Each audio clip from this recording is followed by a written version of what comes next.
Nightly Musers, followers of the pod, faithful few and hopeful many. This is Anchor by Spotify. If you haven't heard about it, it's the easiest way to make a podcast.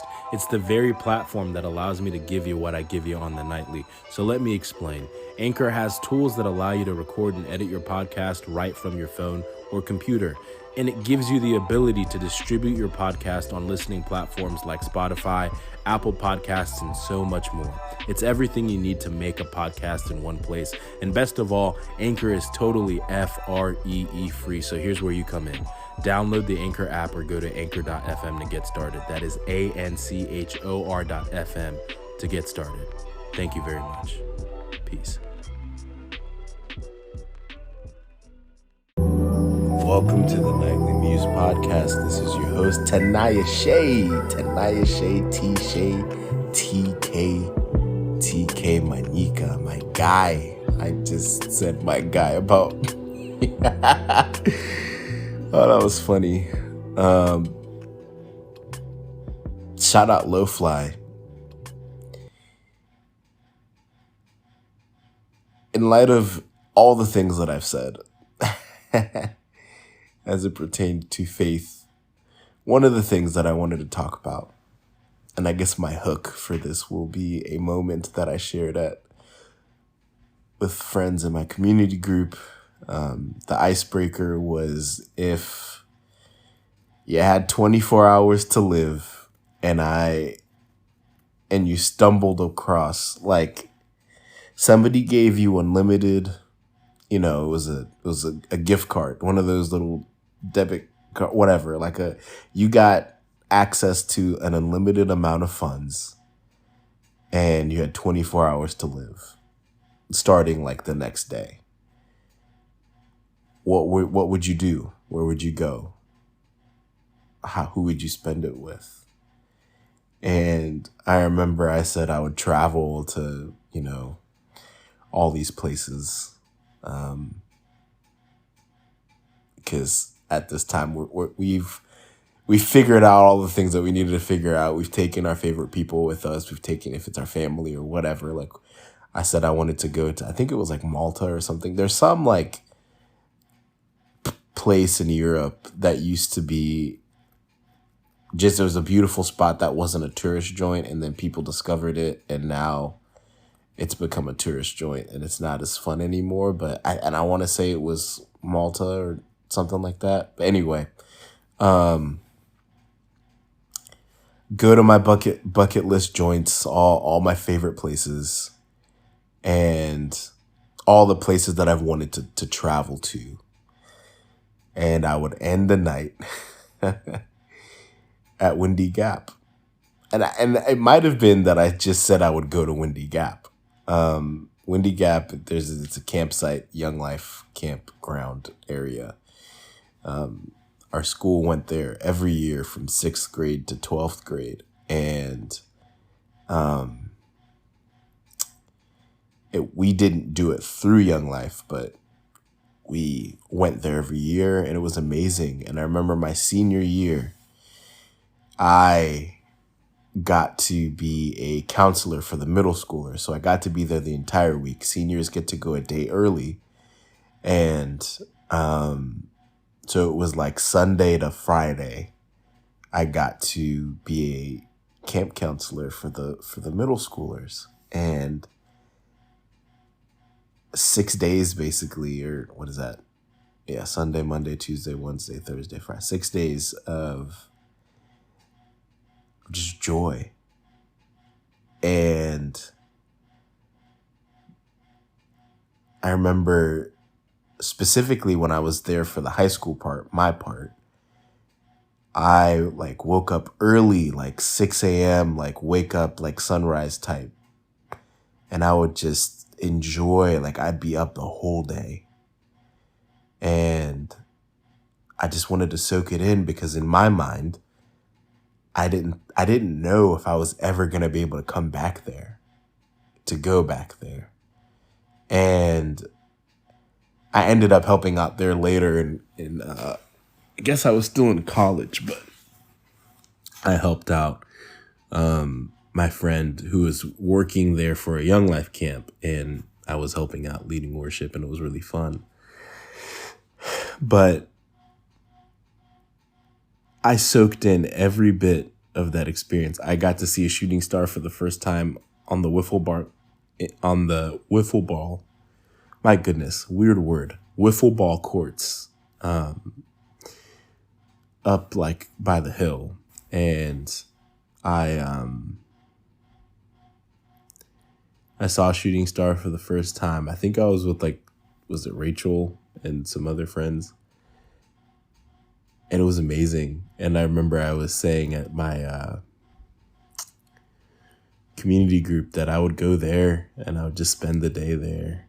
And so I was either going to do like the fun, like travel to my favorite places and then end the day in Weaverville at Windy Gap, or just go to Windy Gap and be totally secluded. Write like a letter to my family and like maybe they can all come to Windy Gap too. But for this last part, it was just get a fancy behind mattress and drag it all the way up to the wiffle ball courts and just shoot. I may just lay on the court itself and just chill, look at the stars, because it's just all natural light, and so you see the stars, the whole sky, and it's just beautiful. And I'm sure there are better views. I'm sure they're better, like there's better scenery out in the world for sure. But the nostalgia of that place and just the meaning that it had to me, the sentiment of it all, that place just it's my favorite place in the world. And I would spend my last moments looking at the stars. And it got me thinking about my faith and the things that I actually am like passionate about and loud about. And you know, I had a conversation with a friend of mine who was kind of struggling with their faith. And I remember I just said, hey, like, if you were to deconstruct everything, and I know that's kind of a buzzword lately, but if you were to strip everything down to its bare bones, what's like the foundational thing that you hold on to that's unshakable? That you just believe, hey, everything else falls away. This is what I believe in. This is what gets me to move on, to stand. And they didn't have an answer, and I kind of encouraged them to find it. But for me, it was like, when I look at the stars, when I look at creation, when I look at the complexity of this world, and I mean like this universe, the earth, when I look at the stars and they look so small, but I realize how vast space is, and how even though I'm looking at something that looks extremely small, I feel like the smallest thing in the whole universe. I feel tiny, and the universe feels so big. And I think about Beetlejuice and like other galaxies and Andromeda and all this stuff, like, and I'm just like, the world is too beautiful and complex to just be a happy accident. There's gotta be a creator. And then I examine, the creators, the options, and the concept of grace, the idea that there is somebody out there who weeps for me, who sees me at my worst and sees a child that he loves, that sees his creation and says, this is good, this is very good. Like, I go, like, that is my process. Like, when everything falls to crap, the thing that I can stand on is creation, the beauty of this world, even in its chaoticness sometimes. Like, I still see order and beauty and reason for, like, evidence for something greater out there. And I mean, one of my bucket lists is to see Aurora Borealis, the Northern Lights. And I feel like I might cry seeing something so beautiful and being like, man, like, I've seen artwork and just marveled at things that I don't have the ability to recreate, but I am just amazed at the minds that can create such beautiful imagery. And I get to see, like, his handiwork, his artistry, the very strokes of his hand in the Northern Lights, man. Like, that's insane. And the differences, the beauty, the uniqueness of each human that I get to meet and how different we're all made to be. Like, all of that.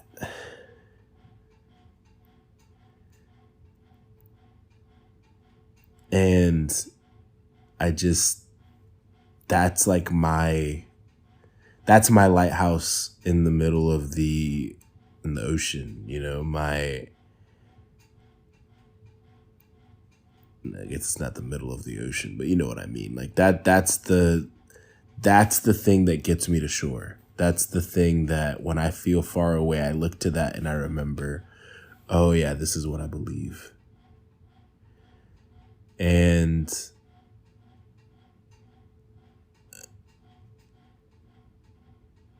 I don't know. I guess there's that part of my faith, and there's the, you know, kid who struggled with pornography since he was 7-ish, 8-ish years old.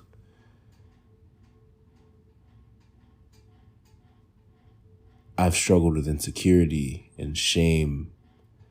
What is it? Body image issues and confidence issues. And to hear that I am fearfully and wonderfully made, that I am his handiwork, that I am not bound to my sins, but have been set free and am free indeed. Like, all of that, the truths that scripture gives me, like, you know, people say, like, if that's what gets you to go to sleep at night, like, no, like, that's what gets me to live. It's a hope that I can't. What is the song? Good Father. It's love so unexplainable, or love so undeniable. I can. Oh, come on! It's perfect in all of your ways, perfect in all of your ways to us. Oh, it's love so undeniable. I can hardly speak. Peace so unexplainable. I can hardly think. Love so undeniable. Peace so unexplainable. As you call me deeper still, as you call me deeper still into love. Man, like, we are called deep into love. That is, and into hope, and all of that. It's just, it's incredible. And I think those two kind of concepts for me, astronomy, the universe, and its, what is it? Irreducible complexity is what I think it's called. I think that's what it's called, but I could be wrong. There's just so much about this world that makes that screams creation. And there's so much about the Christian faith that screams hope and love and peace and joy. Hope, love, peace, and joy, baby. Like, there's so much of that it's undeniable for me. And that is something that I want to share and spread into the world. Peace, joy, love, and hope.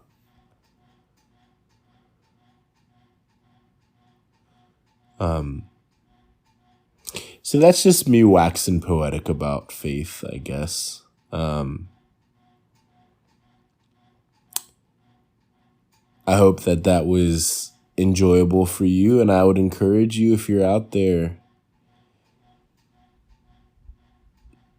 when all the smoke clears, the dust settles, everything falls away. What's your safe ground? What's your foundation? What do you believe in that is unshakable? What allows you to stand again? And if you struggle to figure out what that is, I would encourage you to find it. For me, it's Christianity. For me, it's the beauty of the stars and the hope of a God who sees me and tells me that I'm his own and that I'm fearfully, wonderfully made. Fearfully and wonderfully made.